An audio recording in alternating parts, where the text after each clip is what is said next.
जब मनुष्य जन्म लेता है तो उसके पास सांसें तो होती है, परंतु उसके पास नाम नहीं होता। और जब मनुष्य की मृत्यु होती है तो उसके पास नाम तो होता है, परंतु सांसें नहीं होती। इसी सांसों और नाम के बीच की यात्रा को जिंदगी कहते हैं।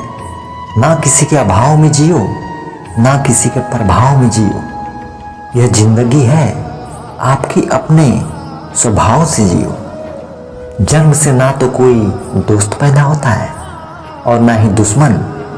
यह तो हमारे घमंड, ताकत या व्यवहार से बनते हैं।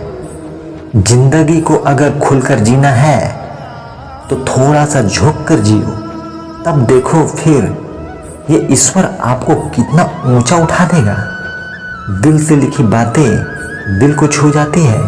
कुछ लोग मिलकर बदल जाते हैं और कुछ लोगों से मिलकर जिंदगी बदल जाती है। कहीं ना कहीं कर्मों का डर है, नहीं तो गंगा पर इतनी भीड़ क्यों है। जो कर्म को समझता है उसे धर्म को समझने की जरूरत ही नहीं। पाप शरीर नहीं करता, विचार करते हैं, और गंगा विचारों को नहीं, सिर्फ शरीर को धोती है। शब्दों का महत्व तो बोलने के भाव से पता चलता है, वरना वेलकम तो पायदान पर भी लिखा होता है। जो लिखा है वो होकर रहेगा। एक रास्ता बंद करने से पहले भगवान 10 रास्ते खोल देते हैं। गर्मी के मौसम में पत्ते सूखने के बाद भी पंछी घोंसला नहीं छोड़ते हैं, क्योंकि वो भी जानते हैं फिर से बरसात आएगी और पेड़ पर नए पत्ते आएंगे। जो हुआ उसे भूल कर नई शुरुआत करो, और याद रखो जिसका कोई नहीं होता उसका भगवान होता है। मन अंधा होता है, इसके पास अपना कोई ज्ञान नहीं होता है। मन कुछ नहीं जानता और ना ही सही मार्गदर्शन करता है। इसलिए आप अंधे मन की बातें मानकर जरूरी कामों को टालना बंद कीजिए। आप हमेशा अपनी बुद्धि से काम लीजिए, मन से नहीं, क्योंकि अंधा मन आपको हमेशा जरूरी कामों को करने से रोक देता है। जब आप बुद्धि के जरिए जरूरी कामों को करना शुरू कर देंगे तो धीरे धीरे आपका मन आपका मित्र बनता चला जाएगा। लेकिन अभी आपका मन आपका दुश्मन बना हुआ है, जो आपको दिन पे दिन बर्बाद कर रहा है। जिस मार्ग पर चलकर मनुष्य स्वयं को आत्मा के रूप में देखता है, परमात्मा के अंश के रूप में स्वयं को जानता है, उस मार्ग को धर्म कहते हैं। जब तक संसार में एक मनुष्य भी पीड़ित है, तब तक वास्तव में किसी का भी सुख संपूर्ण नहीं है। यह जानने पर मनुष्य का मन करुणा से भर जाए, उसे धर्म कहते हैं। जब किसी पर तमस गुण छाया होता है तो दूसरे के प्रति कठोर, निर्दयी और स्वार्थी हो जाता है। अपने माने हुए सुख के लिए दूसरों को दुख देता है। परमात्मा की ओर गति नहीं हो पाती। उसी अर्थात अधर्म परमात्मा से दूर ले जाने वाले मार्ग का नाम है।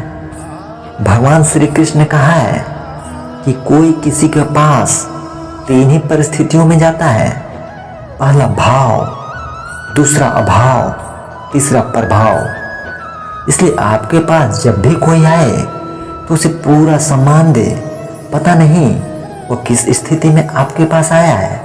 पहला भाव से आया है तो बस प्रेम चाहिए, दूसरा अभाव में आया है तो मदद चाहिए और आपको सक्षम समझ कर आया है, और तीसरा प्रभाव में आया है तो आपको अभिमान होना चाहिए कि आप इस हेतु स्वयं सक्षम हैं, तो उसका तिरस्कार ना करें। जीवन में सब कुछ मिल सकता है, किंतु सब कुछ देकर भी जीवन नहीं मिलता। जो व्यवहार आपको अच्छा नहीं लगता वो दूसरों के साथ मत करो। धन तो संसार में बहुत लोग छोड़ जाते हैं, किंतु अच्छा नाम बिरले ही छोड़ते हैं। रुपये पैसे ही नहीं, कुछ पुण्य भी कमाओ, ताकि मृत्यु के बाद भी लोगों के दिल में जिंदा रह सको। आपको कोई अच्छा दे या बुरा, अब सभी को स्नेह दो, सहयोग दो, क्षमा करो। सिर का झुकना नमन है, दिल का झुकना समर्पण है। शिक्षा जीवन के लिए जाती है, ना कि मात्र जीविका के लिए। बदला लेने की खुशी एक बार होती है, लेकिन माफ करने का गौरव सदा बना रहता है। बच्चे तुम्हारी शिक्षाओं से नहीं सीखते, वे तुम्हारे आचरण से सीखते हैं। गुणों के गुलदस्तों की खुशबू लेकर देखो, जो कभी कम नहीं होती। श्री कृष्ण कहते हैं, हद से ज़्यादा सीधा साधा होना भी ठीक नहीं है, क्योंकि जंगल में सबसे पहले सीधे साधे पेड़ों को ही काटा जाता है और टेढ़े मेढ़े पेड़ों को छोड़ दिया जाता है। परिवर्तन ही संसार का नियम है। एक पल में आप राजा बन सकते हैं या फकीर। पृथ्वी भी स्थिर नहीं है, यह भी घूमती रहती है। दिन खत्म होने के बाद रात आती है, बहुत गर्मी के बाद एक सुखद मानसून आता है। यह बातें पुष्ट करती है कि परिवर्तनशीलता संसार का नियम है। इसलिए उन बातों और वस्तुओं के लिए दुखी होने की आवश्यकता नहीं है जो निश्चित नहीं है। परिवर्तन स्वीकार करना आपको हर कठिन परिस्थिति में खुश रहने की शक्ति देता है। जब जल गंदा हो तो उसे हिलाते नहीं हैं, बल्कि उसे शांत छोड़ देते हैं, जिससे गंदगी अपने आप नीचे बैठ जाए। उसी प्रकार जीवन में परेशानी आने पर बेचैन होने के बजाय शांत रहकर विचार करें, हल अवश्य निकलेगा। कोई अगर आपके अच्छे कर्म पर संदेह करे तो कोई बात नहीं, क्योंकि संदेह सदा सोने की शुद्धता पर किया जाता है, कोयले की कालिक पर नहीं। घमंड भरी बातें करके किसी का दिल नहीं दुखाना चाहिए, क्योंकि वक्त घमंड भी तोड़ देता है और बात करने लायक भी नहीं छोड़ता। आप कोई भी हो, संसार में आए हैं तो संघर्ष हमेशा रहेगा। कृष्ण ने हर परिस्थिति को जिया और जीता। कृष्ण कहते हैं, परिस्थितियों से भागो मत, उसके सामने डटकर खड़े हो जाओ, क्योंकि कर्म करना ही मानव जीवन का पहला कर्तव्य है। हम कर्मों से ही परेशानियों से जीत सकते हैं। भगवत गीता में लिखा है, जीवन से जो भी मिले उसे पचाना सीखो, क्योंकि भोजन न पचने पर चर्बी बढ़ती है, पैसा न पचने पर दिखावा बढ़ता है, बात न पचने पर चुगली बढ़ती है, प्रशंसा न पचने पर घमंड बढ़ता है, चुगली न पचने पर दुश्मनी बढ़ती है, राज न पचने पर खतरा बढ़ता है, दुख न पचने पर निराशा बढ़ती है और सुख न पचने पर पाप बढ़ता है। जिस घर में बड़ों को छोटे से डर लगने लग जाए, उस घर में समझ लेना कलयुग प्रवेश कर गया है। आपसे बहुत करुणा के साथ कह रहा हूँ, कभी भी अपनी छवि ऐसी मत बनाना कि तुम्हारे घर का पूज्य पुरुष तुमसे डरने लगे, तुमसे अपने मन की बात ना कह सके।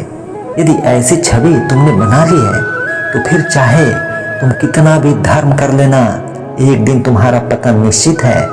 जो धोखा खाने और मिलने के बाद भी गलत रास्ते पर नहीं जाता और ईमानदारी से अपना कार्य करता रहता है, ऐसा इंसान भगवान को सबसे प्रिय है। अंत में ऐसे व्यक्ति की जीत निश्चित होती है। अतीत में हुई किसी बुरी घटना के कारण जो लोग जिंदगी में आगे बढ़ना भूल जाते हैं, वैसे लोग अपने हाथों से वो भी खो देते हैं जो चीज भविष्य उन्हें देने वाली होती है। जो ज्ञानी होता है उसे समझाया जा सकता है, जो अज्ञानी होता है उसे भी समझाया जा सकता है, पर जो अभिमानी होता है उसे कोई नहीं समझा सकता, उसे सिर्फ वक्त समझाता है। तो साथियों, आज का ज्ञान भरा वीडियो यहीं तक। मिलते हैं एक और नई वीडियो में, तब तक के लिए राधे राधे। जय श्री कृष्ण।